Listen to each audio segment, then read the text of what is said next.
안녕하세요. 부동산 강사 현입니다. 이재명 정부가 출범을 하였습니다. 새 정부가 출범하였지만 서울의 서초, 강남, 송파 지역은 연일 신고가를 쓰고 있고 인근 마포, 용산, 성동구까지 오름세가 확산되고 있는데요. 이는 문재인 정부 시절의 부동산 규제로 인한 똘똘한 집 한 채 선호 현상이 얼마나 강력한지를 보여주는 좋은 사례일 수 있습니다.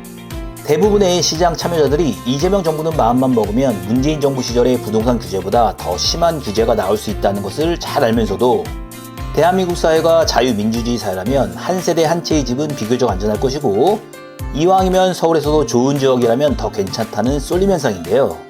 어떻게 보면 부동산 시장 참여자들의 부동산 규제에 대한 두려움의 역설적인 회피 현상이라고도 볼 수 있습니다. 이런 움직임을 또 잘못 판단하여 규제 일변도로 나간다면 순간 또는 일시적으로 집값을 잡을 수도 있지만 그 이후 부동산 시장은 새로운 규제를 피해 다른 움직임을 보일 것이고 이것이 또 다른 부동산 상승을 일으킬 것입니다.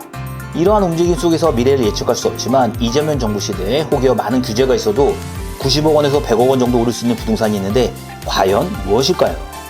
이재명 정부 시대에는 지지층은 강력한 저렴한 주택 공급을 원할 것입니다. 또한 공약으로도 공공임대주택 비율의 확대를 주장하였습니다. 그런데 부동산 시장에는 저렴한 주택에 대한 수요만 있는 것이 아닙니다.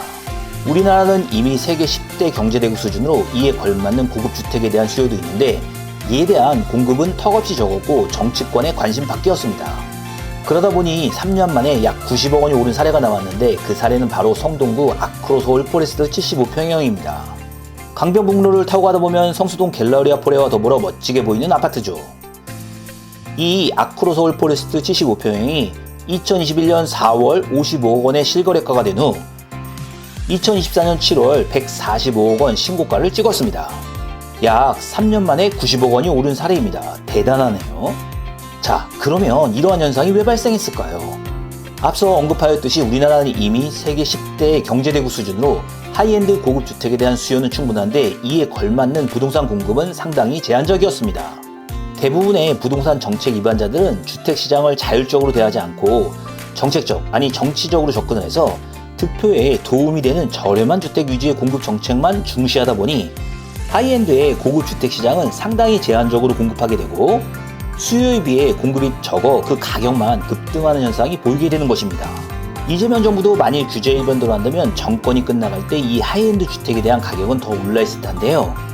이제 부동산 시장은 대폭적인 규제 완화를 통해 시장의 자율성에 맡겨야 하는 것에 대한 고민을 할 때가 된 것도 같기도 합니다. 경제의 수준이 낮고 진짜로 못 살았던 7, 80년대야 주거 정책이 필요하겠지만 지금은 오히려 과감하게 규제와 세금을 풀고 이 규제 완화가 일시적으로 누구에게 큰 수익을 줄 수 있어도 그 과정을 참아내면 가격이 안정되는 현상이 일어나는데 정치권에서는 이에 대한 논의는 없어 참 안타깝기만 합니다.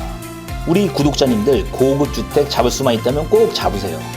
근데 대출은 왜 자꾸 줄이는 거야? 니들 집 살 때는 마음껏 대출 썼잖아. 오늘 영상은 여기까지입니다. 구독, 좋아요로 같이 부자 돼요.